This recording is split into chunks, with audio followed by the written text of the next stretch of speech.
మాజీ మంత్రి హరీశ్ రావును అరెస్టు చేయొద్దంటూ తెలంగాణ హైకోర్టు పోలీసులకు ఆదేశాలు జారీ చేసింది. ఫోన్ ట్యాపింగ్ ఆరోపణలకు సంబంధించి పంజాగుట్ట పోలీస్ స్టేషన్లో మాజీ మంత్రి హరీశ్ రావుపై కేసు నమోదైన విషయం తెలిసిందే. రియల్ ఎస్టేట్ వ్యాపారి చక్రధర్ గౌడ్ ఫిర్యాదుతో పోలీసులు హరీశ్ రావుపై కేసు నమోదు చేశారు.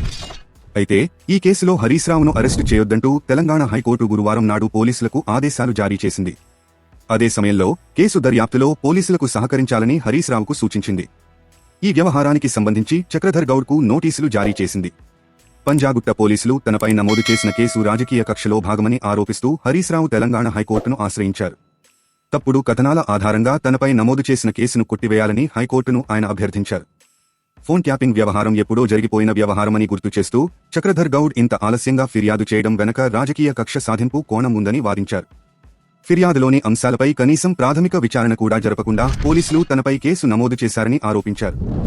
ఈ ఫిర్యాదు ఆధారంగా పోలీసులు అరెస్టు చేస్తే తన రాజకీయ జీవితం, వ్యక్తిగత ప్రతిష్ఠ దెబ్బతింటాయని కోర్టుకు విన్నవించారు.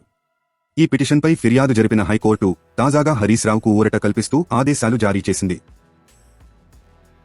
తాజా సమాచారం కోసం లైక్ చేయండి, సబ్స్క్రైబ్ చేయండి, నోటిఫికేషన్ల కోసం గంట సింబల్ ఆన్ చేసి పెట్టండి.